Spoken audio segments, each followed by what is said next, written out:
Hey everybody, I'm Greg. And I'm Katy. Welcome to the Meeple Society. Today we are doing our top 10 co-ops. But before we get started, please like the video, subscribe to the channel if you like the type of content we do, and of course hit that bell icon if you want um, notification of future content. Or you can follow the link below to all of our social media. Do you want to start or you want me to start? You can start. I'm going to start. Ladies first. Okay.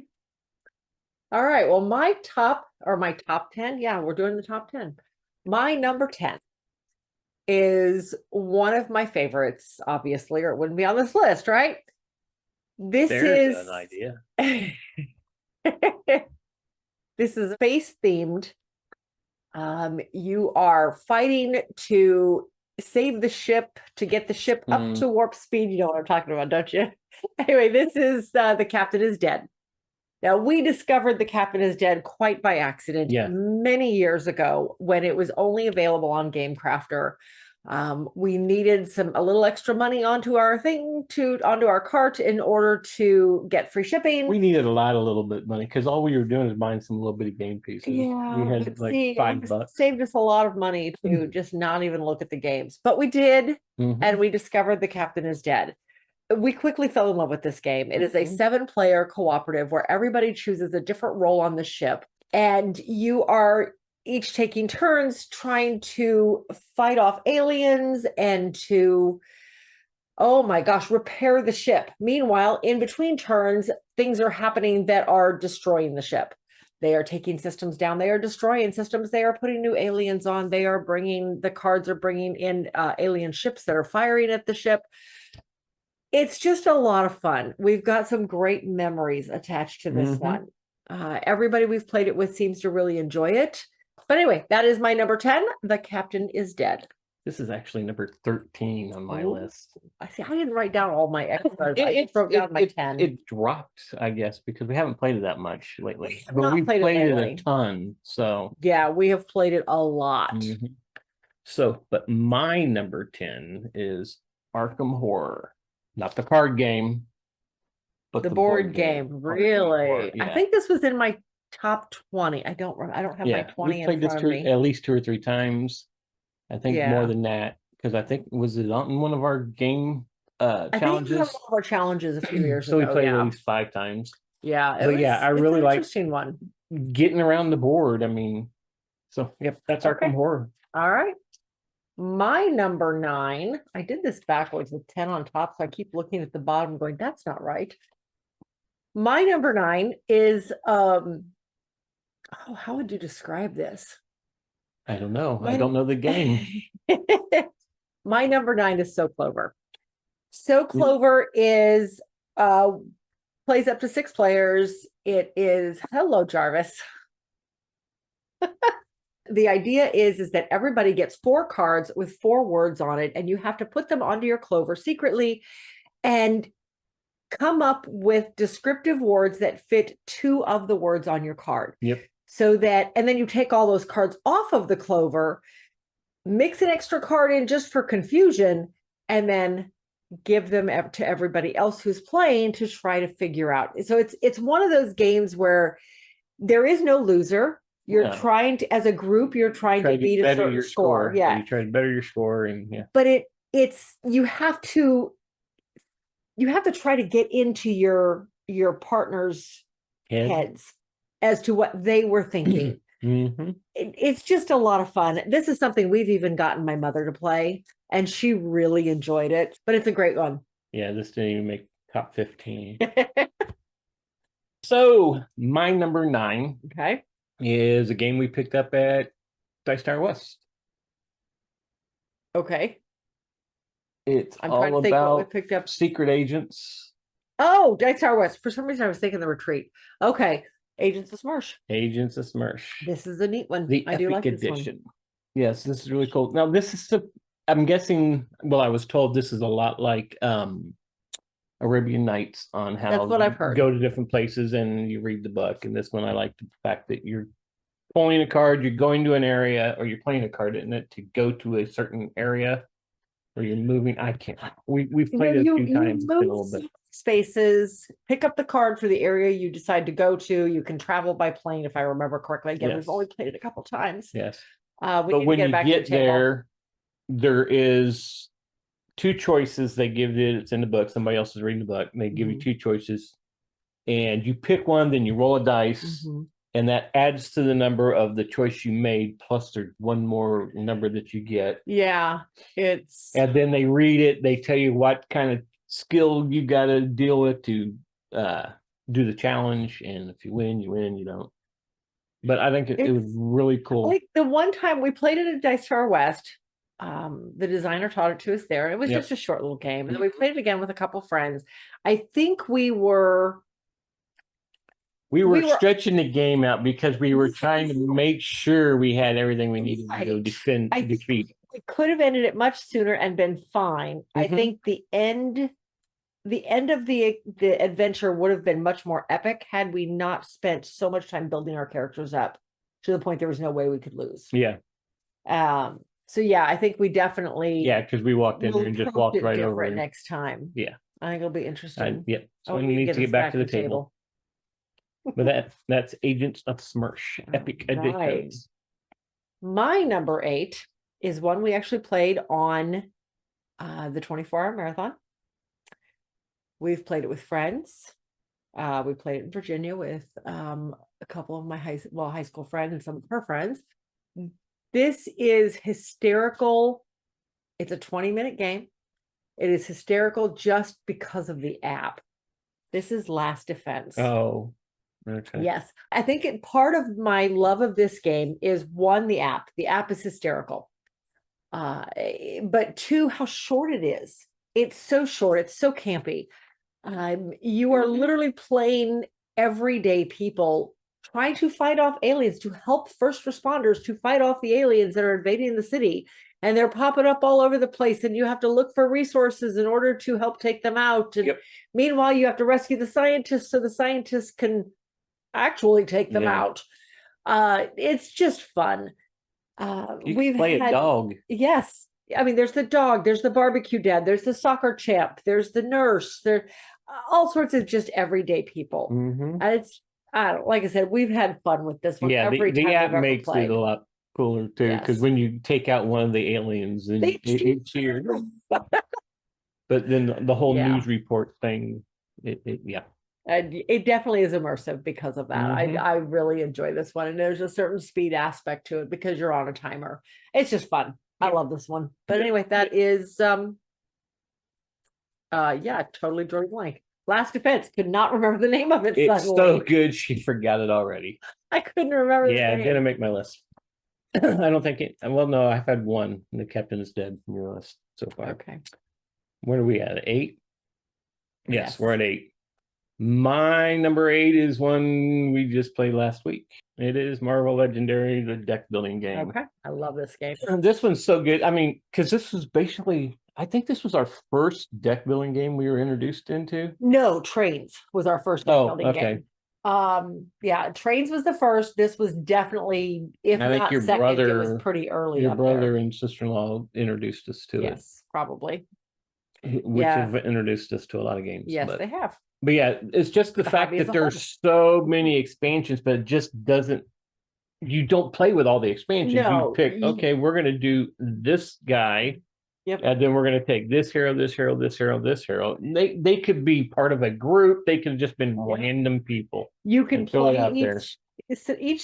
each mini expansion comes with 5 heroes, a couple of masterminds, which is usually the big villain against that group of heroes. That's who you're battling for. Right. Episode. And then a couple of villains. And you can mix and match. You can play just a certain group, however you want to do it. But we stopped collecting years ago because there was no way we were ever going to play everything we had. So and there are still, matter of fact, we're in the process of doing the L's right now. So I was organizing the box earlier today for that game alone. And there are expansions we've never even played that we have. Well, we've seen there was one in there. It's still in the app. So. So we haven't gotten to the table. So no, this is one of my favorites. I'm not going to tell you where it landed on mine. So Okay. In other words, you'll probably see it again. Okay. I was gonna say you didn't say it didn't make your list, so it's on your list. Oh yeah. And you only have 10 lists. 10 only have 10 listed, so yeah, you have 10 lists. Okay. Okay, so yeah, legendary, a Marvel deck building game. That was your number my 8, number right? 8. Okay, so 7. My number 7 is what got us into the hobby in the first place, the original Pandemic. Now there were a lot of pandemics on our list. I think we own every single one of them with one exception. We've not played season 0 yet, but season 1 and season 2, I really enjoyed both of them. They both had some seriously aha moments. But no, my favorite, despite the seasons, is definitely the original. I've always loved the original.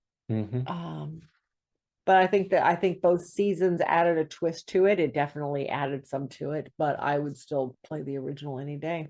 All right. So Pandemic was your number 7? Yes. Okay. My number 7 is a game we played at Dice Tower 2022, the Dice Tower Retreat 2022, that is. Okay. For the first time, when we came home, we pretty much sought it out and bought it, and we now have almost all the expansions to it now, because I think they just released another one or two, and that is Endangered. Oh, okay. It's great for the learning about endangered animals, for one. It is. But just the way you go about doing it, you see the governmental, is that a word? Governmental side of it. Yes. Because you're trying to get the votes from the other countries to help you save the species you're playing. Whichever one you're doing. But during the whole time, though, you're losing some of them because they're being killed because of some of the bad things that happen throughout the game. Each round, basically, habitat disappearing. Yeah, you're trying to breed them the right way because they're all wild. Right.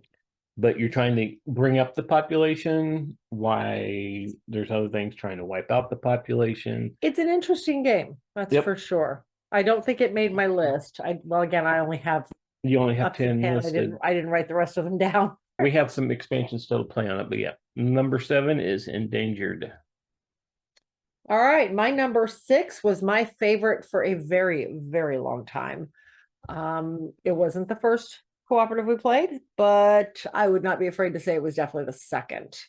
I think we own pretty much every expansion for the base game and a couple other iterations of it.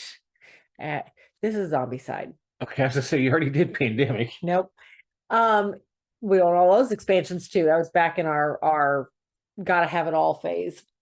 But no, we have Zombicide, we have the Toxic City Mall, we have everything that was put out. Yes. Black Plague. Black Plague is a different iteration of it, but yes, we have Black Plague, we have Invaders as well. So we have the 3 original ones. We did not go into second edition or any of the newer ones that are coming out because we don't.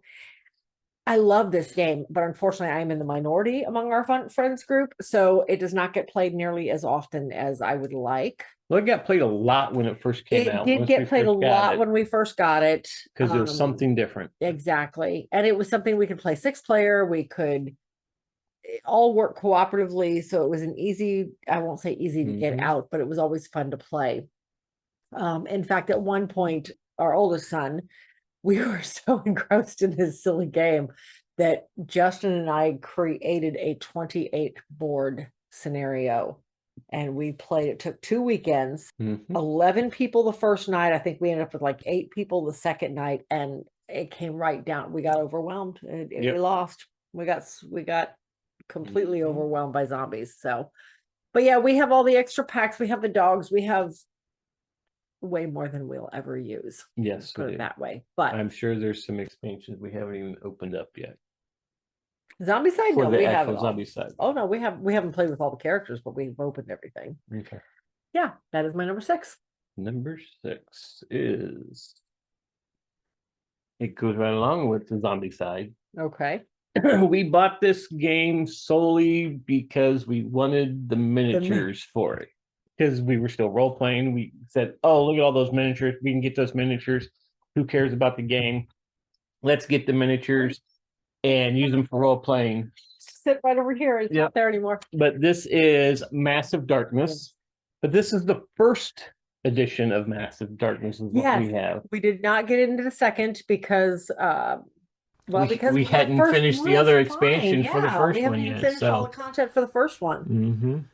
Basically, you're building your character. You have a character sheet of your character, and it's like advancing like it is like you're role playing. What I thought was kind of cool is it had the numbers out on the board, and as you went through the different areas, those spells or those powers on your sheet activated now. They now became useful because if you're in area 1 of the board and you got an area 4 power, you can't use that power until you get up to level 4, area 4. So you got to it kind of made it a little different, a lot different. It kind of goes along with Zombicide Dungeon crawl, only this is much more than just zombies. There are some seriously the big spider. That was the first one that came to mind. Yep. Yeah. So that is Massive Darkness. We'll see how it is if we get ever to play second edition. But this is Massive Darkness first edition. So all right, my number 5 is actually brand new to our collection. We just got it back in August at Gen Con. This is one I had never heard of. It was on your radar. We stopped and we played it, and within 20 minutes I was teaching it to another family. But this is Miller Zoo. Oh, okay. What? So confusing. All right, so in Miller Zoo, you are basically playing zookeepers. The idea is you are taking care of all of the needs of the animals in the zoo for that day.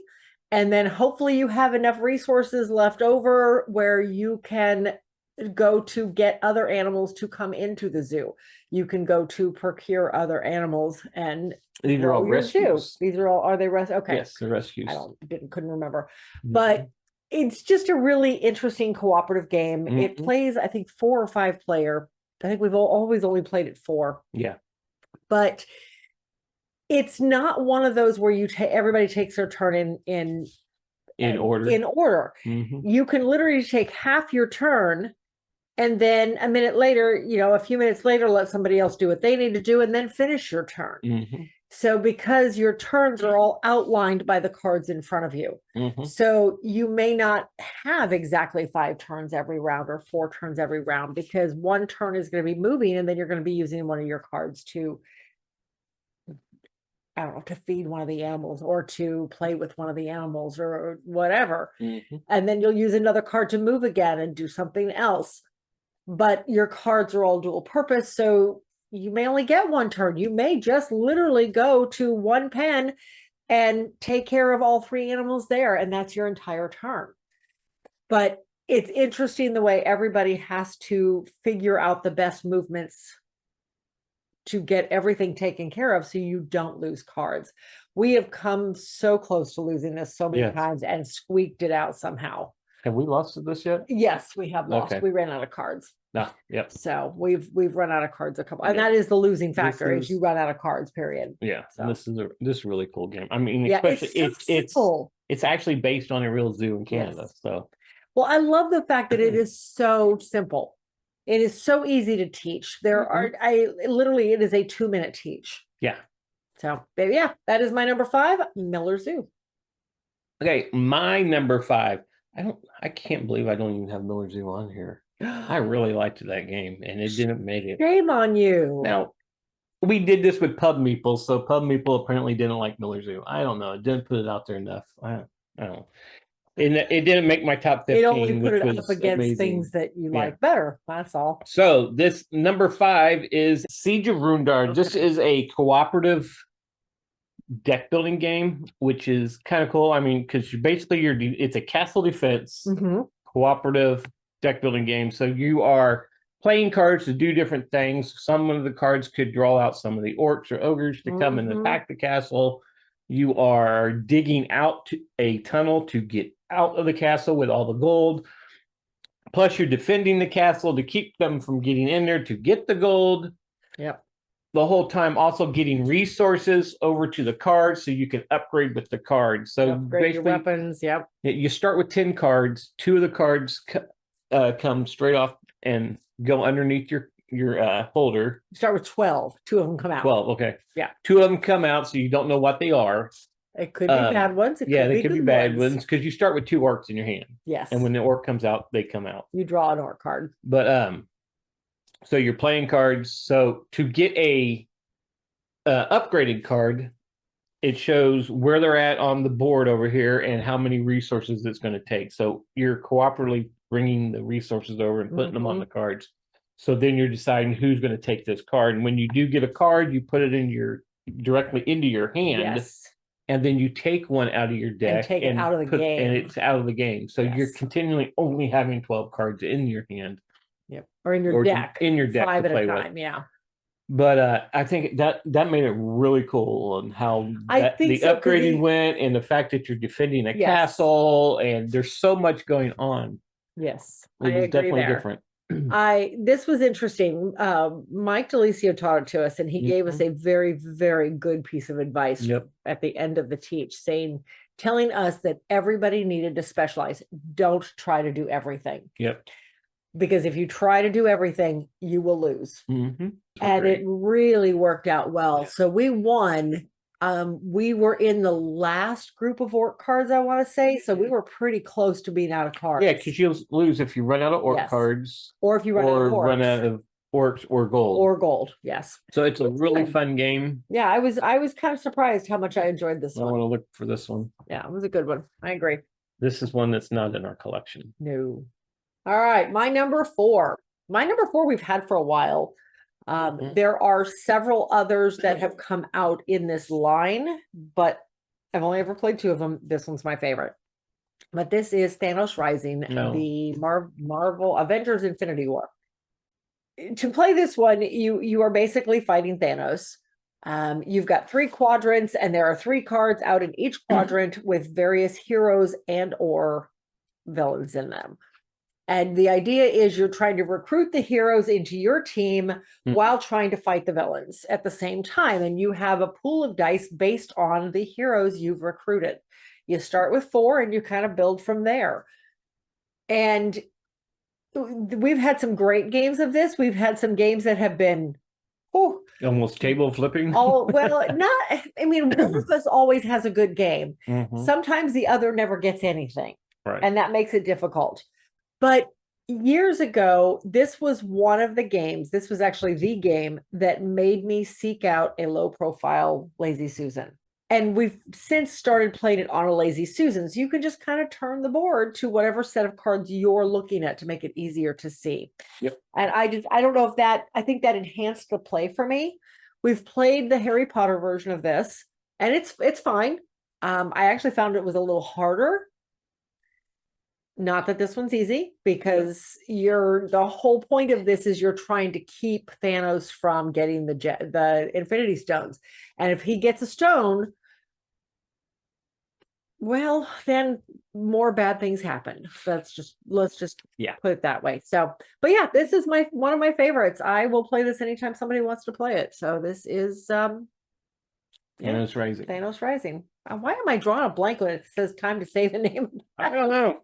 It's one of your favorite games, though. You know. It's just I'm drawing blanks on repeating the names. Okay. So my number 4 is a game I got for Christmas last year. Justin and Jackie actually bought it for me. Okay.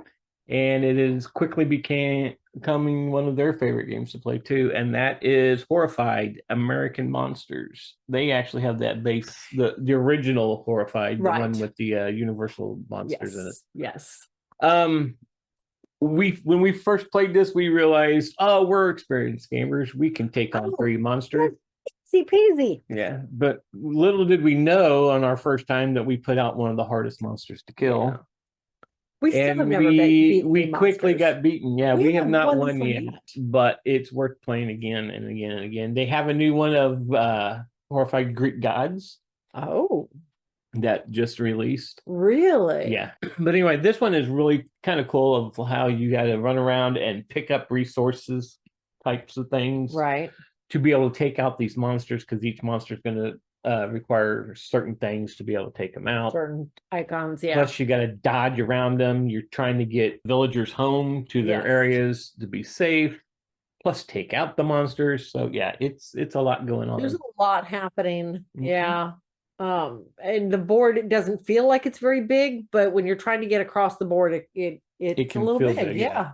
But then again, it can feel small too when you're cornered by a bunch of monsters. Yes. Like that's never happened. So that's Horrified American Monsters. All right. My number three is an iteration of another favorite game. This one is well, this one is Pandemic: The Cure. Oh, okay. Yeah, I know you love this game. Yes, I do love this game. So Pandemic: The Cure is based obviously on Pandemic. You still have your 6 regions. You still have, or I'm sorry, you have your, well, there's 6 areas. You still have your 4 disease types. These are now, instead of being represented by cubes, they're represented by dice. And you are rolling the dice and putting them onto the different coasters that the dice roll represents. And you're trying to cure that disease from each region. So all of the players move around based on their own dice roll. This is chock full of specialty dice. Every character has a different dice set that is based on what their abilities are. I don't know. Like I said, it's based on the original game, and it has a lot of the same concepts, just in dice form instead of card form. And I don't know, I've always enjoyed this one. So that is Pandemic: The Cure. Okay. My number 3 is one we just got to the table a couple weeks ago. Okay. For the first time. It's been sitting on our shelves for a year, and it was a gift from Mark and Jessica. Yes, okay. This is Sleeping Gods. We are so late on this one. I mean, there's 2 expansions out there now. Yeah. But yes, we finally got Sleeping Gods because we weren't really into a game like this. We didn't really choose your own adventure has never been one of our favorite type of games, our favorite genre. And that's basically what this is. It is a very large sandbox, choose your own adventure type of game. And it's hard to make those decisions sometimes because you want to do all of it and you don't want to miss anything, but at the same time, there's no way to do all of it. But it was fun. Yeah. I was surprised how much I enjoyed it. We've only got one mission in. Because we played this with Doug and Sarah, our friends of ours. And we're going to schedule another game of it to play some more of it. The first game, it seemed to take a while. It did, but I think we were all still trying to figure out. Yeah, we're still trying to discover it and figure it out and everything. But absolutely. But yes, really good game. It is actually worth the hype that I heard. That was one of the reasons I kind of put it off from playing, because I'm like, this can't be worth the big hype that they are. Because Sleeping God, you got to play it. It's great. It's like, no, I don't. No, I wish I had when we first got it. But still, Sleeping God is my number 3. All right. Well, my number 2, we picked this up at Gen Con. We sat down to demo the game. We got a 4-round demo. And we didn't even really play it. We were more just talked through the turns. And by the time they were done, the cashier was directly behind me. And he commented to somebody, well, I only have one of these left. And Craig and I looked at each other, and then I handed the guy my credit card right over my shoulder and said, no, you don't. And we bought it. But this is the Reckoners. We have since picked up the expansion Steel Slayer, which is not a nice expansion. Let me tell you, it's a great expansion. Don't get me wrong. They're not nice villains. But this is based on the books by Robert Sanderson. Yes. Brandon Sanderson. This is based on the books by Brandon Sanderson, by the same name, called The Reckoners, where you are basically playing ordinary people who are fighting supers. You are fighting people who have suddenly developed superpowers and are using them for evil. And you are trying to defend areas of the city based on your player count. You could have anywhere from 3 to 7 areas of the city out, and everything is, again, roll of the dice. I'm starting to see a pattern here. You like dice rolling things. Yes, I do.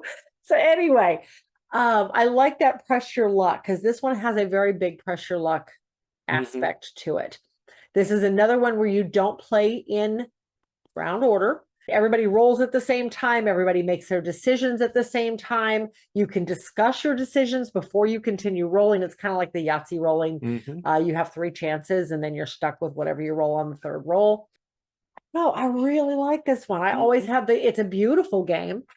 And it comes with painted minis. It comes with the version we have came with painted minis, metal coins, metal dice. No, the metal dice they're not metal dice. They're the bright colored resin dice. They're gorgeous. Yeah, just a great game. That is the Reckoners. Didn't make the 15. I don't know why. Okay, this next game is a game that we played with Jeff at the Dice Tower Retreat. This is a total chaos of a game. This is a programming game. Oh Lord. This is Quirky Circuits. This did not make my list. I think because I can't figure it out. It is total chaos. This is so total chaos because you can't talk. You can go boop, beep, bop. You're robots. And you are giving some type of a clue as you're laying your card down face down, because on the other side it tells you that it's going to be a straight or a turn, right? Or different things that are listed on the back of the cards. And then it tells you in the game that if you are done, you think everybody needs to done, you just put your hands down on there. And when Jeff did it, he would just slam his hands down on there and just make faces and faces at us. But then at that turn time, once everybody's done, you flip your cards over and you're going to move the robot. Now the robot needs to go around picking things up or doing different things. Like the ones we've played a lot of is the one where it's the Roomba. Buddies. Yeah, the Roomba. And it's going around picking it up. But you can run into tables and knock things off, and then you're going to have to pick that up too. But you only have a certain amount of turns. Certain amount of rounds to get all the way through and then back to its base. Because otherwise the battery dies and he's just stranded. It's just total chaos, but it's a whole lot of fun. This is a hard one to win, but it never fails to amuse. No, this gets a lot of laughs. Yes, it does. Absolutely. Yep, that is Quirky Circuit. All right. Well, my number 1, I promise you'd see this later, is Legendary Marvel, a deck building game. Yeah.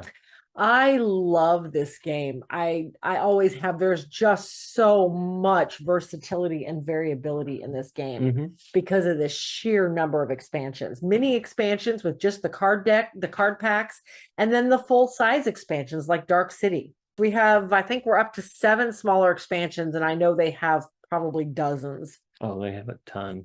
Yeah, this is absolutely one of my favorites, and it is your standard deck building game. You have a hand of, most deck buildings are 5 cards. This one is the only system I've seen that does 6. You start out with 6 cards to either recruit or do damage, and you're trying to do damage to the villains in the city or take out the mastermind. You got to take out the mastermind so many times in order to win. Meanwhile, you're also trying to recruit more heroes into your deck so you can hopefully weed out the weaker heroes and just be pulling the stronger ones that bounce off each other better. Yep. And this is one co-op that it is co-op to the whole thing you're trying to have, but there is an actual winner because the person with the most points on MVP, most valuable player. Because whoever took out the most points worth of villains or rescued the most bystanders, because they're all worth a point as well. But everybody has that same goal in mind. You're working together to win the game as a whole, because nobody wins if the mastermind wins. Nope. So evil wins. Evil wins. Okay. All right. So my number 1 is another game we played out at Dice Tower West for the first time. This is one that just had a Kickstarter. Yes, for the expansion. Well, anyway, this is the Night Cage. This one is so different than any. It is very different than anything else. It is a tile laying game that you are going through a dark dungeon with a candle. That's all the light you get. And as you move in one direction, the tiles behind you are disappearing. Or if you were sitting in an area where there was tiles going off the side and you move forward, those tiles go off the board unless there's somebody else there to like to illuminate that. Yes. There's also monsters that can pop up as you're drawing tiles that can blow out your candle if you're still in line with it at the end of that turn.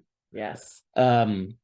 If you take you don't have a choice. Yeah, if you find your key, because the whole thing is to find the key, everybody finds their key, because you can't find other people's keys. Yep. If you find another room with another key, you can't take that and go take. Here, I got a key for you. Come. Yeah, you have to leave it. But the minute the light leaves that area, that room is gone. So you lose enough key rooms and there's no way to win. But that's also, if you walk in and grab your key, the minute you leave that tile becomes a pit. And then once it's not illuminated anymore, it disappears. Yeah. So you are wandering all over to this place. I mean, it's a small game board. Yeah. But with the tiles disappearing, it's cool. We've only played with the base monsters. We have not put in the extra monsters. One reason why we didn't do the Kickstarter yet. We'll pick it up when it comes out. Yeah. But I would like to see how it plays with the other ones. We've played this quite a few times now. Yeah. And everybody who's played it with us is like going, that's weird. It's that's very different. It is very different. The whole fact that you're laying tiles that are going to go away. So yeah. It's good. So my number 1 is the Night Cage. All right. Well, that is it. That is our top 10 co-ops. We only had one crossover. Did we? Yes. What was that? Legendary. Legendary. That was it. Mm-hmm. Honorable mention, my number 11, which I did not write down. What was my number 11? Oh, yeah. I only mentioned this because it's thematic right now, and that is The Witch of Salem. That was so close to being there. And I love that game. My 5 that dropped out that were not quite in the 10 was Captain is Dead, as we already said. Okay. But actually, number 11 was Time Stories. That one was, yes, I do like that game. I don't know why it didn't make it higher up. Number 12 was Pandemic Legacy Season 1. Okay. 13 was Captain is Dead. 14 was Marvel Champions. Okay. And 15 was Freedom, the Underground Railroad. I'm surprised that one's not higher for you, honestly. I was too. Okay. Well, that is that. I hope you enjoyed that. Let us know what your favorite co-ops are. Is there anything we're missing? Anything that we probably should put on our radar that we need to seek out and try to play? But until then, we'll see you the next time.